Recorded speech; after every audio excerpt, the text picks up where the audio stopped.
Mhm. 2 Corinthians 4:8. All right. 2 Corinthians 4:8, ang sabi po dito, we are hard pressed on every side, but not crushed. Perplexed, but not despair. Ito po mga words na ito ay galing mismo sa mga disciples ng ating Panginoong Yesus, especially kay Apostle Paul, nung sila po ay nasa gitna ng persecution. Kitang-kita po natin dito na ang sabi, we are hard pressed or troubled. Sabi niya, we are troubled on every side, pero hindi kami nawasak. We are perplexed, but we are not despair. Okay? Sino sa inyo nakakaranas minsan ng mga pagkakataon sa buhay nyo na parang pakiramdam nyo nako-corner kayo, pakiramdam nyo nape-pressure kayo, na-overwhelm kayo, at pakiramdam nyo talagang parang sinusubok ng Lord ang inyong mga pananampalataya. Alam nyo po, hindi tayo nag-iisa. We are in good company kasi shortly after the resurrection of our Lord Jesus Christ, thousands of people have become a believer of the resurrection of Jesus Christ. Meaning marami pong naging Kristiyano nung panahon na ang ating Panginoong Hesus ay nabuhay na maguli. At dahil dumadami ang mga taong nakakakilala sa Panginoon, literal na libo-libo ang mga taong kumikilala sa Kanya, hindi po pwedeng hindi ito mapansin ng mga Jewish leaders, especially yung mga spiritual leaders like Sadducees and Pharisees. Kaya nga ang ginawa ng mga Sadducees and Pharisees na ito, sapagkat sad nga sila, Sadducee, malulungkot sila sa nangyaring ito, inaresto nila ang ilan sa mga nangunguna para sa pagpapalaganap ng salita ng ating Panginoon. Kaya mapalad pa rin tayo, walang umaaresto sa atin every time na ipipreach natin ang gospel, ano? At alam nyo, pag inaaresto sila nitong mga Jewish leaders, ng mga religious folks, winawarningan sila not to speak anymore about the name of Jesus Christ. Kumbaga, sila bilang mga nakasaksi, no, ng muling pagkabuhay ng ating Panginoong Hesus, they face religious pressure. They face political pressure. No, hindi lang political, religious din. And this early church did not ask for threats, no, na sa kanilang buhay. And yet, sumunod lang naman sila. And yet, sa kabila ng lahat ng kanilang pagsunod, sa kabila ng lahat ng kanilang pag-fulfill, no, sa mandato ng ating Panginoong Hesus na ipalaganap ang kanyang salita sa iba't ibang panig ng daigdig, abay dumaan pa sila sa political pressure at religious pressure. Okay, I keep on saying pleasure, but it should be pressure, no?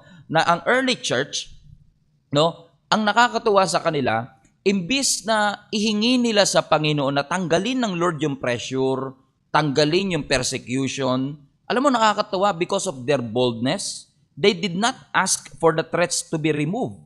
That despite of this opposition, kahit na matindi ang kanilang pinagdadaanan, ang church nagpatuloy pa rin sa paglago.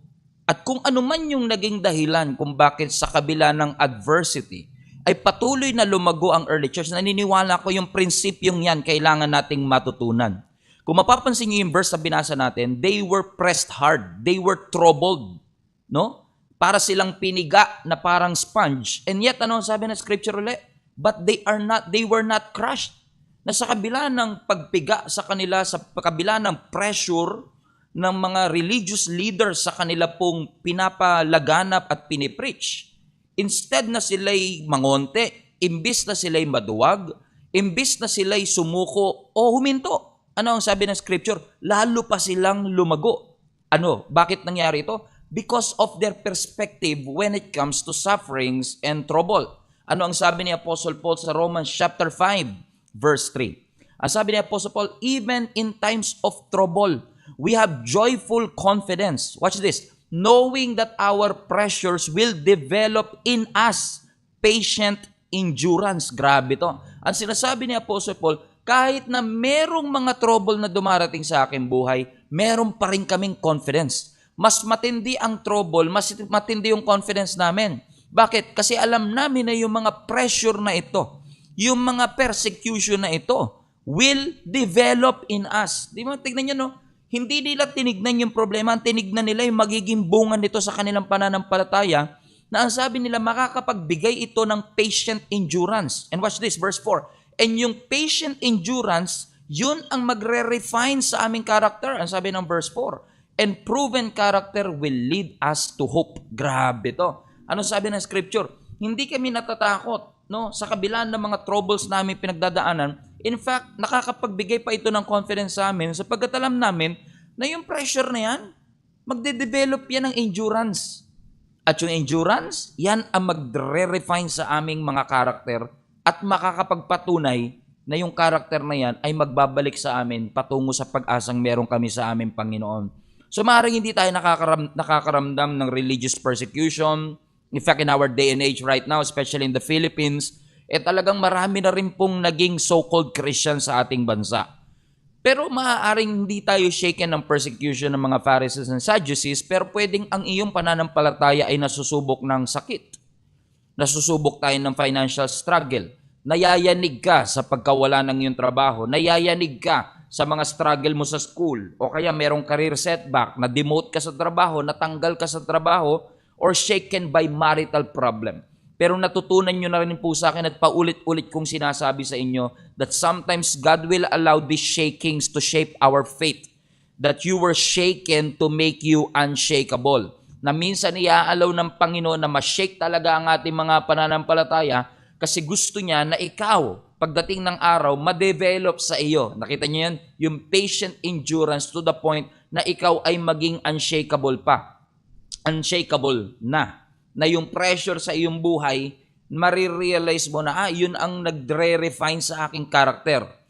Napansin niyo ba na minsan na ang mga pressure sa ating buhay, yan yung magre-reveal kung ano tunay na karakter natin? Agree ho ba kayo? Pansinin niyo, pag dumadaan ka sa pagsubok, di ba?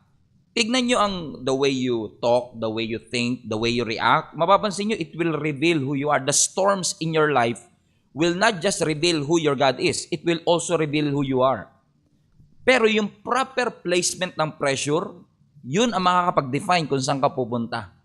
Kung alam mo kung ano ang magiging response mo sa mga pagsubok na dadaan sa iyong buhay. Agree ho ba kayo dyan? No, kung ikaw man ay nasa ibang bansa, dito sa may Pilipinas, naniniwala ako na yung pressure na yan, it will reveal your character. Sige nga, let me know in the comment section, kayo ba ay dumadaan sa mga pagsubok ng iyong buhay at agree ba kayo na yung mga pagsubok na ito na-define at na-refine ang inyong mga character? Ibig sabihin, mas talo ka na palapit sa Panginoon. Okay? Hindi ka sumuko sa pagsubok, pero sa pamamagitan ng pagsubok na yun, mas lalo kang naging connected sa Diyos, lumalim ang pananampalataya mo. Let me know in the comment section kung ikaw yung sinasabi ng Panginoon ngayong araw na ito, na through storms, shipwrecks, pressures in our life, na-refine ang inyong mga karakter. Ako mismo nakita ko yan, na sa lahat ng mga pinagdaanan ko sa buhay, yun din ang nag-shape ng perspective ko, ng pananampalataya ko. At maaaring sinasabi ng iba, parang sa pananaw ng iba, parang ang dali-dali lang ng buhay kay Pastor Stephen o sa ibang mananampalataya.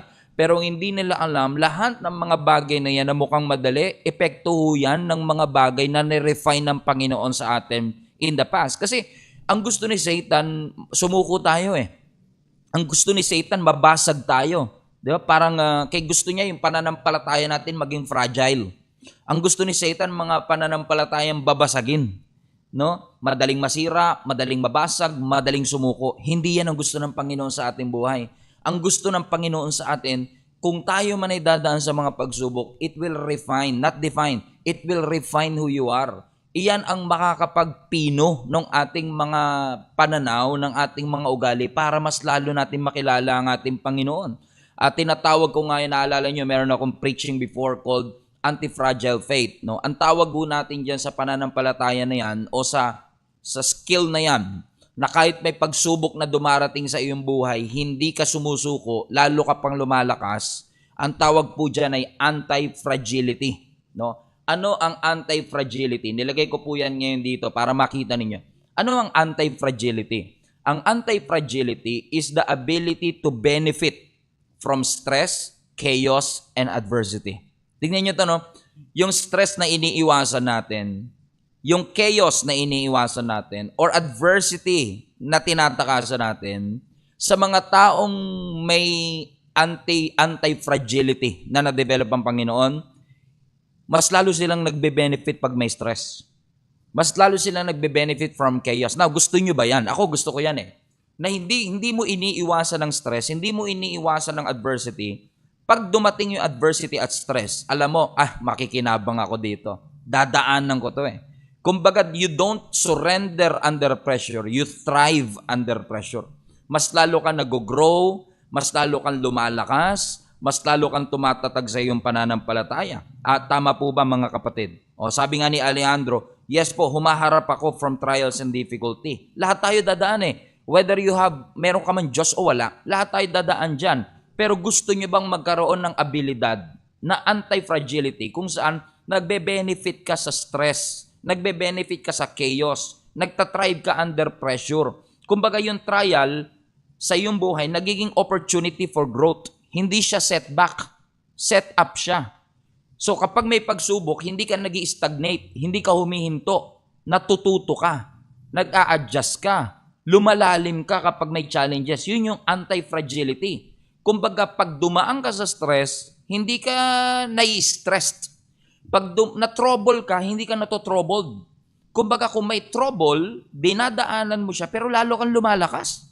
Lalo kang tumatatag, lalo kang lumalalim sa iyong mga pananampalataya. Kumbaga natatransform mo yung setback, nagiging lakas mo palalo. And against all odds, you grow and you thrive. Against all odds, you break through barriers.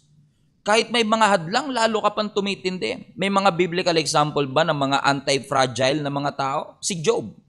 Di ba? Despite of everything that he went through, mas lalo siyang tumatag, mas lalo siyang lumakas.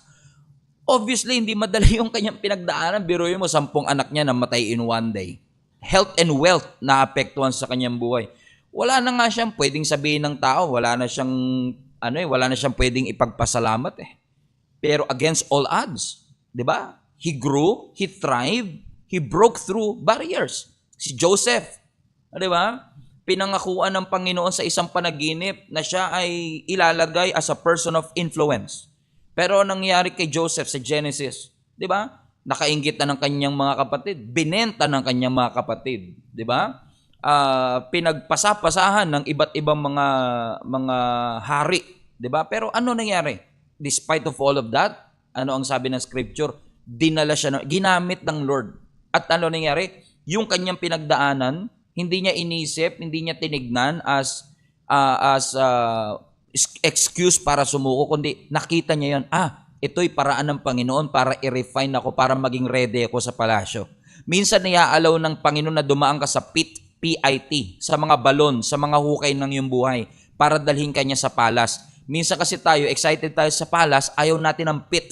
Pero minsan, God will bring you and allow you to go through pits in life para maranasan natin at maging ready tayo at maging confident tayo dun sa mga palace moments, defining moments ng ating buhay. Early church, di ba? Despite of everything that they went through, yung kanilang faith, imbis na maging babasagin, imbis na masira, imbis na sumuko, ano nangyari sa kanila? They broke through barriers. 'Di ba? Hanggang ngayon nakaabot sa atin yung kanilang pananampalataya, yung kanilang naranasan, yung kanilang testimony na kung sumuko sila, mararanasan po ba natin yun? Hindi. Kasi yung mga trouble sa ating buhay, yun ang nakapagpa-develop sa atin. Amen? Let me know in the comment section if this message is ministering to you. Kung feeling mo ikaw yung pinag-uusapan natin ngayon. Sino sa inyo ang nakaka-relate sa ating pinag-uusapan? Amen? Gusto ng Lord, babasagin tayo, matampuhin. Gusto ng Lord, mareklamo tayo. Gusto ng Panginoon, sumusuko tayo. Gusto ng Panginoon, pero alam niyo, ang gusto ng Panginoon sa bawat isa sa atin, amen, nagtatrive tayo under pressure. Amen? Bakit? Gusto ng Lord, tayo ay magkaroon ng anti-fragile faith. Everybody put that in a chat. Anti-fragile o anti-fragile. Amen?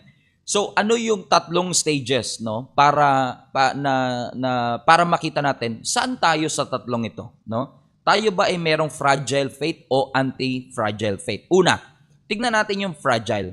Ang pananampalataya mo ba fragile? Okay? Ibig sabihin ng fragile parang babasagin. Anong ibig sabihin ng fragile? Pag ang faith mo fragile, you break under pressure. Pag dumaan ka sa pressure, napapasuko ka. Nagiging vulnerable ka to failure. Para kang baso, babasagin. Babagsak lang, wasak na kagad. Walang contingency plan. Wala kang plan B. Kaya kapag may economic turndown, apektado ka kagad. You break, you collapse, or you loses functionality. Nakita natin yan during the, di ba? During the pandemic. Marami ang naging fragile sa kanilang pananampalataya. They break. Hindi natin inuhusgahan, hindi natin kinokondem, pero kung ito tayo, meron pa tayong i-improve. Ano yung next stage? Kapag hindi ka na fragile, pwedeng resilient ka, yung iyong pananampalataya. So kung yung fragile, they break under pressure, yung resilient, they endure under pressure. Ibig sabihin, napagtitiisan naman nila. Meron silang abilidad na makarecover. Ibig sabihin, natapos yung bagyo, buhay pa naman. Okay? Natapos yung pagsubok, nakatayo pa naman, pero hindi rin nag-improve. Nakasurvive, pero hindi nag-improve. Parang bola. Pag yung bola, nilagay mo sa sahig, magbabounce back. Pero hindi magbabago yung bola. Bola pa rin siya. Gets nyo? Maraming Christian ganyan. Hindi ka baso na pagka bumagsak, hindi na babalik. Pero para kang bola, bumalik pero walang nangyari. So ang tawag doon, resilience. No? Napagtiisan yung struggle sa finances, marital issue, relationship sa co-workers, relationship sa family, financial loss, loss of a job, no? O naka-survive naman, pero parang walang nangyari, walang improvement. Pero alam mo ang desire natin, hindi fragile, hindi resilient, ano yung pangatlo? Anti-fragile o anti-fragile. Ano ang anti-fragile? They don't break under pressure, they don't endure under pressure, they grow under pressure. Ibig sabihin, ang mga anti-fragile na mga tao, when exposed to stress, they grow. Kapag na-expose sa challenges, lalong lumalago. Pag na-expose sa adversity, mas lalong tumitindi. Ano ang trait nila? Kasi nakikita nila that every adversity, every challenge, every stress, every trial, opportunity for growth. For example, muscle, no? Yung muscle, mas lalong nahihirapan, mas lalong lumalaki. Ganyan ang anti-fragile. Hindi siya babasaging baso, hindi siya bola, muscle siya. Alam niyo ang muscle, kapag halimbawa, nag-weights, sa mga nag-weights at nag-gym dyan, pag nag-weights ka, nawawasak yan eh. Nawawasak yung mga tissues natin. Pero pag nawasak yung tissue na yan, pag natulog ka, magre-recover yun eh. Pero pag nag-recover yun, mas matatag na. Ganun yung anti-fragile, no? Dumaan sa pagsubok, pero nung dumaan sa pagsubok, hindi lang siya parang bola na walang nangyari. May muscle. May spiritual muscle na na-develop. Nakapag-innovate pagkatapos ng pagsubok. Nakapag-expand pa nga eh pagkatapos ng pagsubok. Mas naging wiser pa, mas tumalino, mas naging capable during the trials. Yan ang ipanalangin natin at yan ang dinidesire ng Panginoon sa ating mga Kristyano. Yung anti-fragile faith, meaning hindi ka lang basta matindi, hindi ka lang basta malakas, hindi ka lang basta durable, kundi nagbe-benefit ka kapag may pagsubok na inalaw ang Panginoon. Nakikinabang ka kapag may mga trials na inaalaw ang Panginoon sa atin, na hindi ka lang nagsusurvive, nagtatrive ka under stress. So to summarize that, ang ibig sabihin ng anti-fragile faith is this: ang anti-fragile faith is not a faith that endures, but a faith that grows stronger and more resilient because of adversity. Palapakan natin ang Panginoon dyan. Palapak emoji nga sa lahat ng gustong magkaroon ng anti-fragile faith. Biruin mo, yung anti-fragile faith pala, hindi yan yung pananampalataya mo na para lang makasurvive, makapagtiis. Akala kasi natin ang buhay natin parang survival lang, basta makapagtiis lang. Hindi naman sinabi ng Bible na gusto niya lang magtiis tayo. Although kasama ang pagtitiis, don't get me wrong.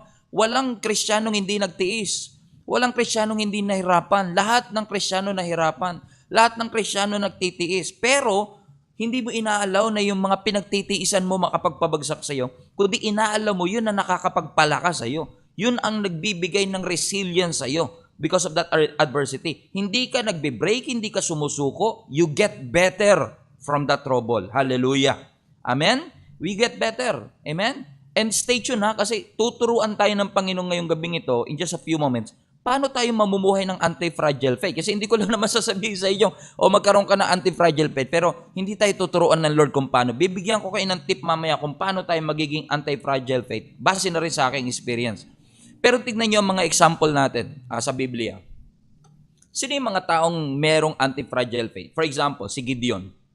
Di ba si Gideon, pinili siya ng Panginoon to defeat the Amalekites. Pero siya mismo nakapagsabi, di ba? Lord, mahina ako. I'm the weakest in my clan. Our family is the weakest in our clan. And I am the weakest in my family. Kumbaga parang kung susumahin mo yung sinabi ni Gideon, I'm the weakest of them all. Ako ang pinakamahina sa lahat. Amen? Pero under pressure. Biruin mo ba naman?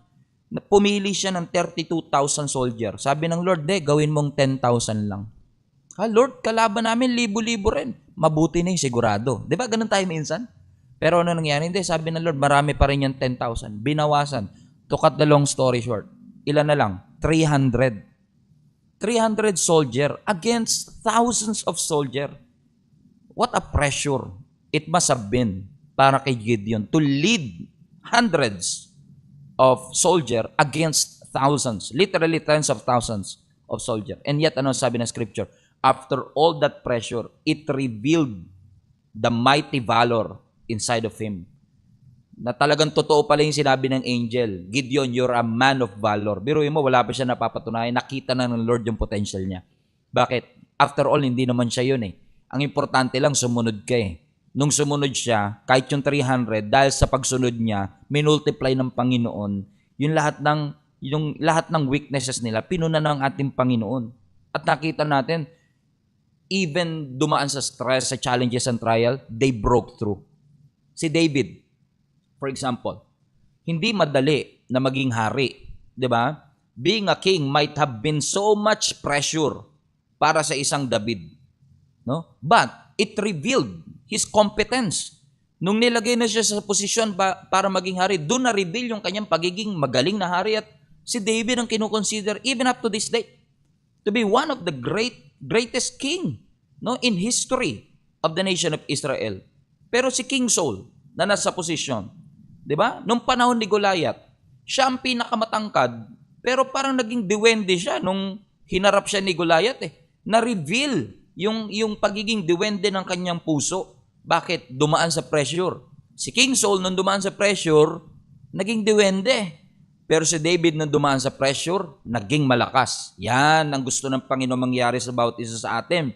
Na kahit may mga Goliath, may mga storms, may mga walls sa ating buhay, we will push through. No, madalas kong example sa inyo, to malamang narinig nyo na kasi kumalat na yata to sa TikTok eh. Di ba lagi ko in-example sa inyo, ano ang kaibahan ng kandila tsaka ng sunog? Di ba? Yung kandila, pag hinipan mo yan, namamatay. Happy birthday to you. Happy birthday to you. Happy birthday, happy birthday, happy birthday to you. Di ba? Iba naman, happy birthday to you. You belong to the zoo. O ganyan ha, mali. O, di ba? Yung kandila, pagkatapos ng happy birthday, hihipan. Shh!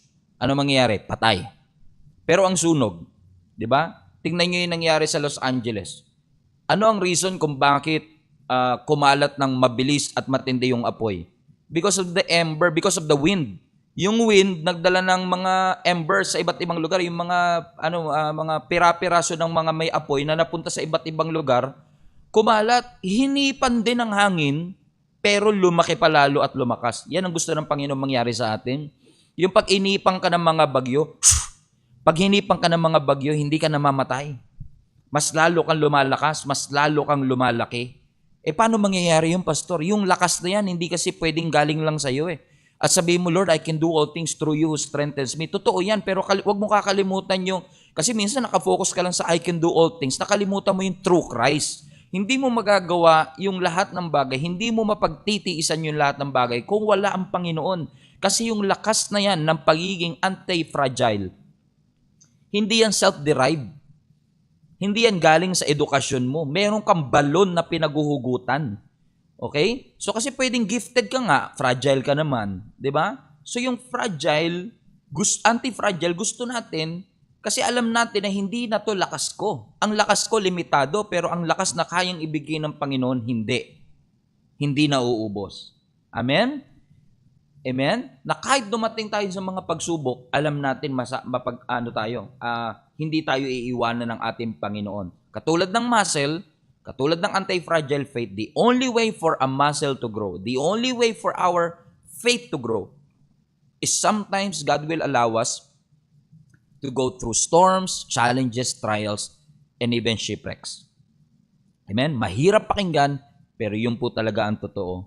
Kasi minsan, kapag masyadong malaki ang responsibilidad sa buhay, pero yung kapasidad natin mahina, doon tayo nai-stress. Kasi parang overwhelmed tayo. 'Di ba? Pero alam mo, hindi yan ang design ng Panginoon sa atin. Na even though, let me say this, even though, in spite of difficult moments in our life, kung meron tayong Panginoon sa ating buhay, yun ang mag-i-enable sa atin para makasurvive. Hindi lang makasurvive, mag-thrive, mag-grow, mag-mature, at gamitin ang mga pagsubok ng ating buhay at as a trampoline para dalhin tayo sa mas mataas na yugto ng ating buhay. Amen? So before I close this, ayokong iwanan kayo na basta ko lang sinabi magkaroon kayo na anti-fragile faith, pero hindi nyo naman alam kung paano. So paano tayo magkakaroon ng anti-fragile faith o anti-fragility? Basahin mo natin ang Psalms 1 verse 1 to 3. Okay? I was reading this the other day and I believe that this is a good reminder for all of us. That even though you are going through anxiety or depression, you are going through financial trouble, relationship issue, loss of a job, a loved one, ano man ang pinagdadaanan natin, merong binigay ang Bibliyang principle para sa kabila ng lahat ng to, lalabas tayo sa depression na mas tumatag, lalabas tayo sa anxiety na mas matatag, lalabas tayo sa mga pagsubok na mas hinubog ng Panginoon. Paano? Ano sabi ng verse 1? Blessed is the one who does not walk in the step with the wicked, or stand in the way that sinners take, or sit in the company of mockers. Verse 2, but whose delight is in the law of the Lord, and who meditates on his law day and night. Verse 3, that person is like a tree planted by the streams of water, which yields its fruits in season, and whose leaf does not wither. And whatever they do, prospers. Yan ang gusto natin. Whatever we do, it prospers. Sa gitna ng pagsubok, in every season, we bear fruit, we break through. Ano ang susi? Una, what is the road to anti-fragility? Ano ang daan na dapat natin tahakin para ma-reach natin yung anti-fragility state? Una, if you want to be anti-fragile, you must be rooted in the Word of God. Based on this text, this is the road to anti-fragility. Number 1, be rooted in the Word of God. Ano ang sabi uli ng verse 2? Whose delight is in the law of the Lord, who meditates on His law day and night. Ano sabi ng Scripture?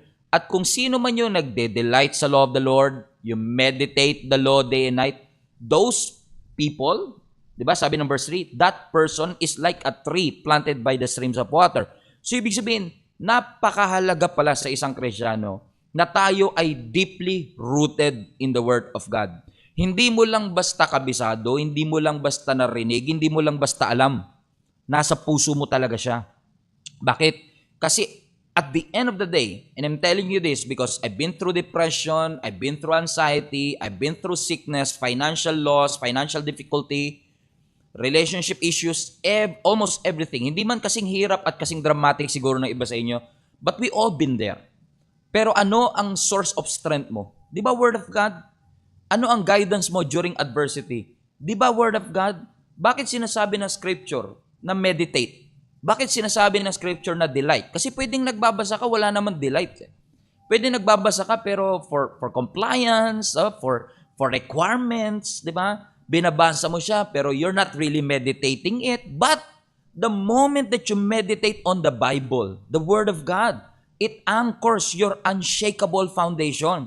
Nagkakaroon ka ng malalim na angkla doon sa iyong foundation na talagang hindi ka lang, kumbaga immersed ka. Alam niyo ibig sabihin ng immersed? Yung lubog ka talaga eh. Di ba? Pag sinabi, iba kasi yung iba yung submerge sa immerse eh. Yung submerge, nilubog mo lang, pero yung immerse talaga nakababad. Yun yung gusto ng Lord sa atin, na immerse tayo sa Scripture. Hindi mo lang siya binabasa once a week dahil may quiet time sharing. Hindi mo lang siya binabasa dahil magpipreach ka. Hindi mo lang siya binabasa kasi para may maipost ka sa social media. Immersed ka. At kapag immersed ka, ibig sabihin, lubog na lubog ka talaga. You're soaking in the Scripture. Naliligo ka ng banal na salita. Nakakapag-gain ka ng wisdom. Lumalakas ang spirito mo. Yung resilience mo lumalalim. Naunawaan niyo mga kapatid? Katulad ng puno. No, tignan niyo ang puno. Yung puno, yung ugat niya nasa ilalim ng lupa. Amen? Kahit tuyo yung lupa sa ibabaw, humuhugot siya ng nutrients sa ilalim ng lupa. Tama?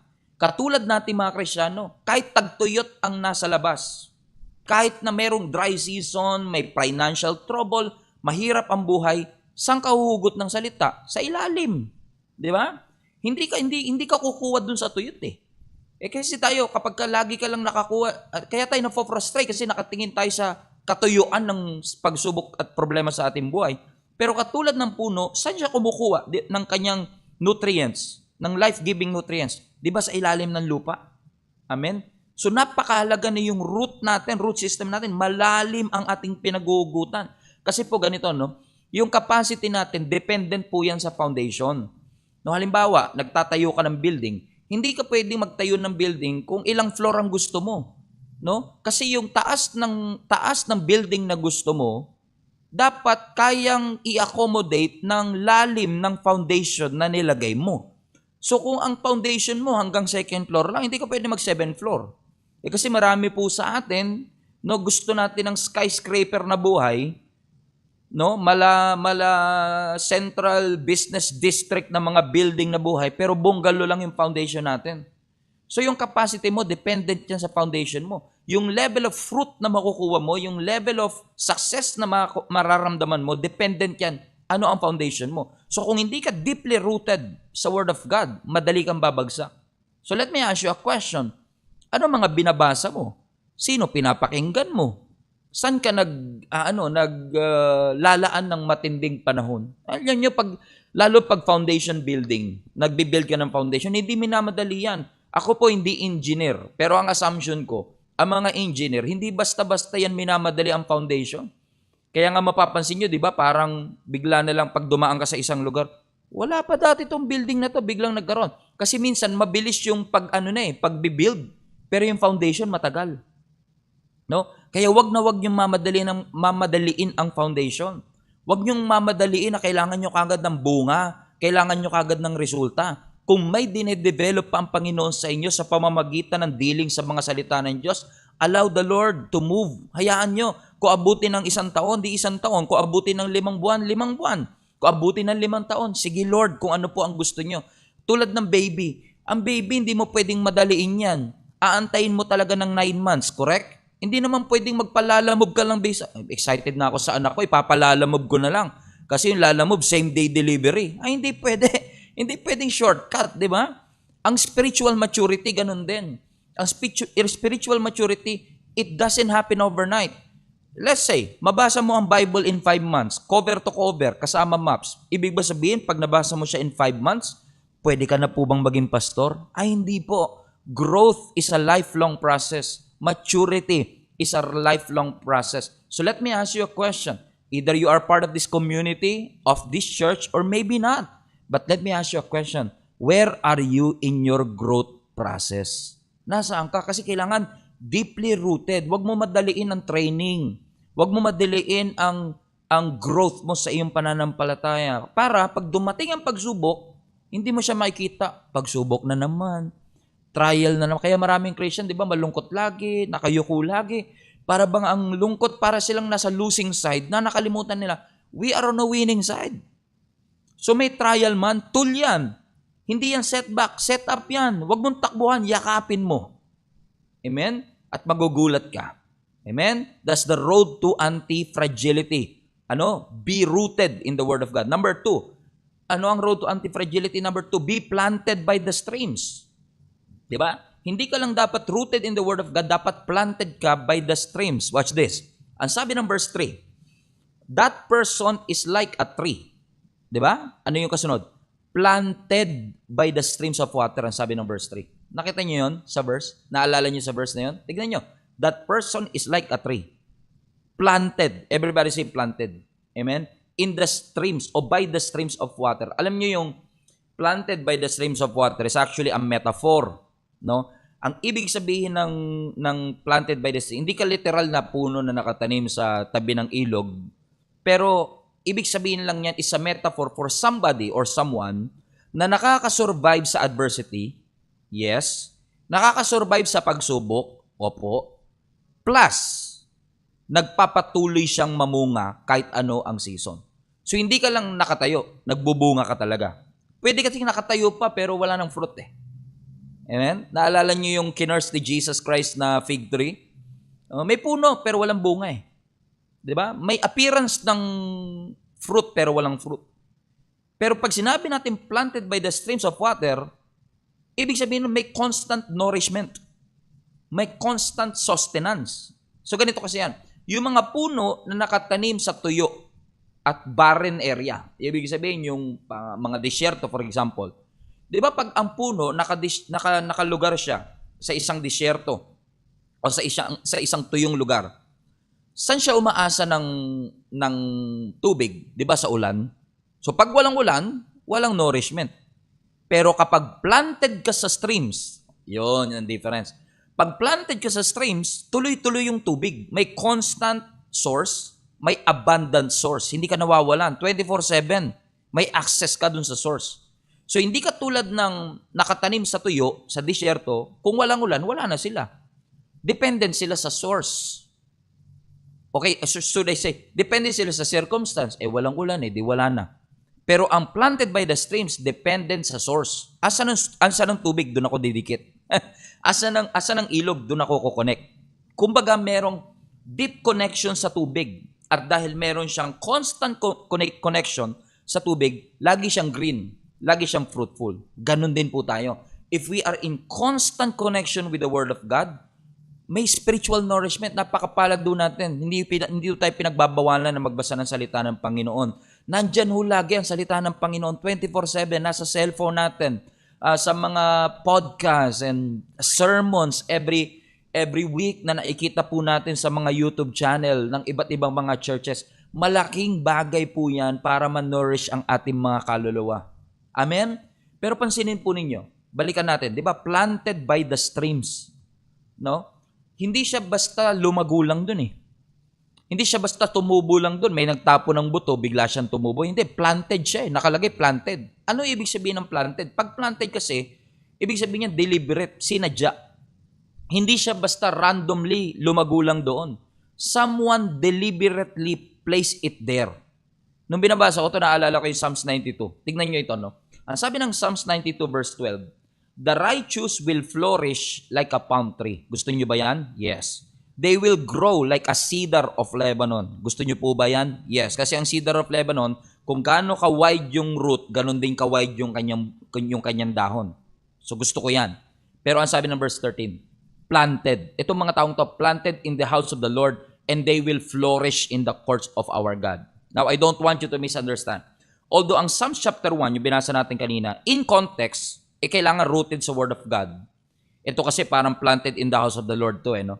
Pero yung principle niya, principle ng Psalms 1 applies to Psalms 92.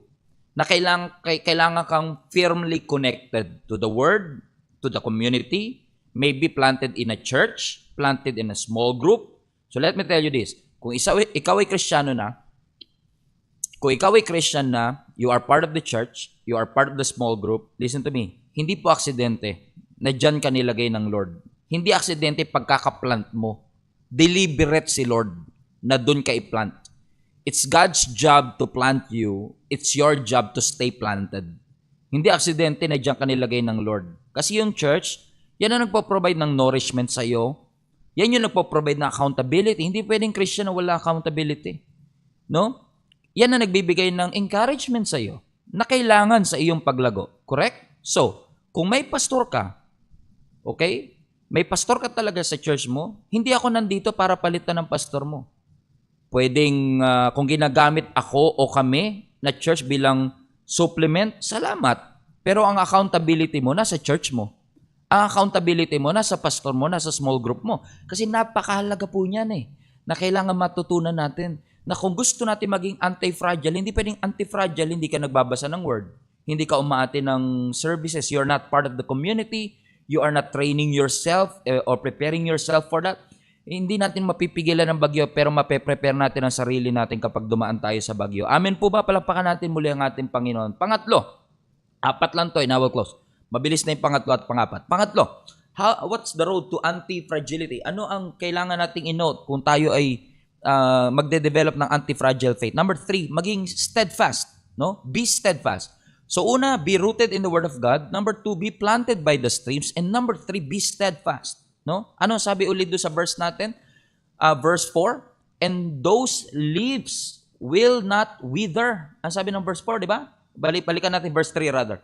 A person is like a tree planted by the streams of water, which yields its fruit in season, ano daw, and whose leaf does not wither. Ibig sabihin, hindi nalalanta yung kanyang dahon. Pag sinabi mo kasing nag-wither o nalanta, pag nalanta, ibig sabihin dating malago yun.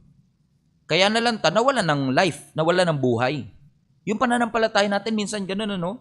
Yung parang pananampalataya, nagwe-waver, nayayanig, nawawala ng buhay.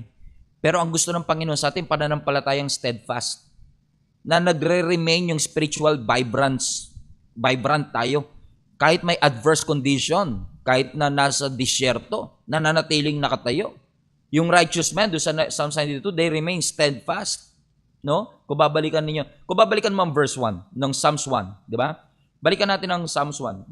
Kung babasahin natin ang Psalms 1 verse 1, ang sabi doon, blessed is the one who does not walk in the step of the wicked, or stand in the way of sinners, or take it or sit in the company of the mockers. Lagay mo lang dyan. Anong ibig sabihin nito? Yung righteous man, nagre-remain siya na steadfast kasi he refused to compromise. Kahit may pressure to step with the wicked, stand with the wicked, they remain steadfast. No, kahit may pressure, hindi ako, I don't want to compromise. They don't follow the path of the wicked. Kumbaga, ina-align nila yung values nila sa standard ng Panginoon. Kumbaga, nananatili silang faithful sa biblical principle kahit tinetempt sila to conform to this world. Faith na unwavering. They thrive through all the season. Yan yung ating pinapanalangin sa Panginoon. Lord, gawin mo akong steadfast. Walang kahit anong tukso o pagsubok na makakapagpayanig sa akin para ang aking pananampalataya anti-fragile. Paano mangyayari yon? Kung hindi rooted sa word, hindi mo alam kung anong word ang i-quote mo. Kung hindi tayo rooted, hindi tayo connected sa streams. At kapag hindi tayo connected sa streams, hindi tayo rooted with the word, napakadali natin bumagsak. Hindi tayo magiging steadfast. At pag di tayo naging steadfast, hindi natin makukuha ang number 4. Ano yung road to anti-fragility? Be prosperous. No? Hindi mo makukuha ang prosperity, so to speak. Let me clarify that prosperity in just a moment. Pero anong sabi ng verse 3 pa rin? Amen? That person is like a tree planted by the streams of water, which yield its fruit in season, and whose leaf does not wither. Watch this. And whatever they do, it prospers. Ano ibig sabihin ng prosperity dito? Hindi lang ito prosperity sa material things. Actually, kung titignan mo ang context, talagang spiritual flourishing ang sinasabi rito. Magpa-prosper ka in your spiritual life. Na-fulfill mo yung purpose ng Lord, your impact with others are positive, you demonstrate health and vitality, ginagamit mo ang trial as an opportunity to grow, to bear fruit. Yung prosperity, nagiging byproduct yan ng pagiging rooted by the Word. Ibig sabihin, you grow in your spirit, nananatili kang growing in spite of, nakakapit pa din, nakatayo pa rin. Health-wise, spiritually, nandyan, vibrant spiritually, hindi nangihina, hindi sumusuko, nananatiling matatag. Yan ang road to anti-fragility. Question, gusto nyo ba na tayo magkaroon ng anti-fragile faith? Ng ating pananampalataya, in spite of all the things that we are going through right now, ano man po ang inyong pinagdadaanan, mananatili tayong malakas, nakasurvive, nakatayo, but at the same time, nakikinabang, lumalakas, hindi sumusuko, lalong tumatatag, lalong lumalapit sa Panginoon sa kabila ng mga pagsubok sa ating buhay. Amen? Alam kong lahat tayo gusto natin yan. Pero ano ang susi? Una, be rooted in the Word of God. Number 2, be planted by the streams. Number 3, be steadfast. Number 4, be prosperous. And when you do that, naniniwala ko mga kapatid, na anumang pagsubok na darating sa ating buhay, kung titignan nyo, at the end of the day, it's still the Word of God. Word of God pa rin talaga ang pangahawakan natin. Yun pa rin talaga ang gagamitin ng Lord para tayong makasurvive dito sa mundong ito. Ako, yan ang ginamit ng Lord. Yung Bible, yung nagbabasa ka talaga ng Bible everyday, yung tinitignan mo, ito yung guide ng buhay ko eh. Hindi, pinapahalagan mo talaga yung Biblia. Na hindi lang siya basta ordinaryong libro. No, alam mo meron siyang transformative power. 'Di ba? Yun ang napakahalagang ilagay natin sa puso natin, mga kapatid, mga anak, mga kasama ko sa pananampalataya. Huwag kayong susuko ano man ang mga pagsubok na dumating sa ating buhay, kasi naniniwala ko God is good, He's in control, but He wants us to prosper in our spiritual life. Na hindi lang tayo manipis na Kristiyano, kundi matatag, malakas, healthy sa ating pananampalataya. I'm praying for a healthy 2025. Lagay nyo nga sa comment section, I'm going to be healthy in 2025. No? I'm going to be healthy in my spiritual journey, na mas lalo kong magpapakatatag, lalo kong magsisikap na ako'y mapalapit. I will deepen my relationship with God. I will grow in God's grace. I will grow in His mercy, at patuloy ako magpapakalalim sa Panginoon. I hope na pagpala kayong lahat ng ating Panginoon. Amen? I will pray for you in just a few moments regarding this, but don't leave just yet. But again, I want to thank you all for joining our Inspire Tuesdays. It's really an opportunity it's a privilege actually to be able to be with you. No? Kahit po kayo ay nasa iba't ibang panig ng mundo, nagpapasalamat po ako sa inyo. And again, let me know in the comment section where are you streaming from. And again, speaking of being connected to the streams, to the Word of God, kung kayo po ay walang simbahan na dinaduluhan, I personally want to invite all of you to join our online link-up groups. Again, it is only open for those who don't have a church that you belong to. Wala po kayong aktibong simbahang dinaduluhan, pero you've been part of this community for quite some time, or maybe you just came across our channel at di nyo po alam kung paano kayo magsisimula na lumago o bumalik sa pananampalataya ninyo. Join our online link-up groups. Ito po ay may mga activity weekly para po mapatatag ang inyong pananampalataya. San man po kayong parte ng mundo, basta may internet at nasa earth pa ho kayo, kayo po ay aking inaanyayahan. Pinas, space your location kung nasa Philippines kayo. ME, space your location kung nasa Middle East and Europe po kayo. Okay? AUSNZ kung nasa Australia and New Zealand po kayo. Kung kayo naman po ay nasa Asia, Asia space your location. USCA kung nasa US and Canada po kayo. Let me know in the comment section where are you streaming from, or should I say kung saan nyo po gustong sumali ng mga link-up group po natin. And expect a message request from any of our staff po para matulungan namin kayong makakonect sa atin pong mga link-up group. At kung nagnanais naman po kayong lumago sa pananampalataya kahit online, naghahanap po kayo ng simbahan na inyong madadaluhan, open po ang aming simbahan. You can always come and visit us and be part of our community. Every Sunday po yan, 9 o'clock, 12 noon, 3 p.m. and 6 p.m. sa 5th floor of Araneta Square Mall, Monumento, Caloocan City. Excited po ako to preach the Word of God po sa darating na Sunday. Klaro na po kagad yung mensahe ng Panginoon na binigay sa akin para sa Sunday. Kahapon pa lang po, and I cannot wait to share to you what God has been placing in my heart, kasi I believe this is going to be really, really helpful para po sa atin in living a life that is worthy of that calling that God has for our lives. So marami pong salamat sa inyo. We are going to have the anti-fragile faith. That's what I've been praying for. So today, let me pray for you na magkaroon po tayo ng anti-fragile faith. Gusto nyo po ba yun, mga kapatid? Sige nga po, raise hand emoji or itaas po ninyo ang inyong mga kamay. Let me pray for you. As we continue to deepen our relationship with God, I'm praying to the Lord na patuloy niya tayong tulungan na magkaroon ng pananampalataya na lalong lumalakas sa gitna ng mga pagsubok. Panginoon, nagpapasalamat po kami sa pagkakataong binigay niyo po sa amin. Salamat po sa aking mga kapatid na ito sa global family namin who are literally from different parts of the globe. Pinag-isa mo kami sa pamagitan po ng channel na ito to be reminded, O God, of the purpose of the pain, the suffering, the challenges, the stress, the anxiety, even depression, the financial loss, the loss of a loved one, sickness, Lord God, na nararanasan po namin. It was not meant to break us. It is meant to shape us Ang dalangin ko, Panginoon, magkaroon ng hugis ang aming pananampalataya. Hindi kami parang maging baso na madaling mabasag. Hindi kami parang maging bola na bumabalik pero walang natutunan.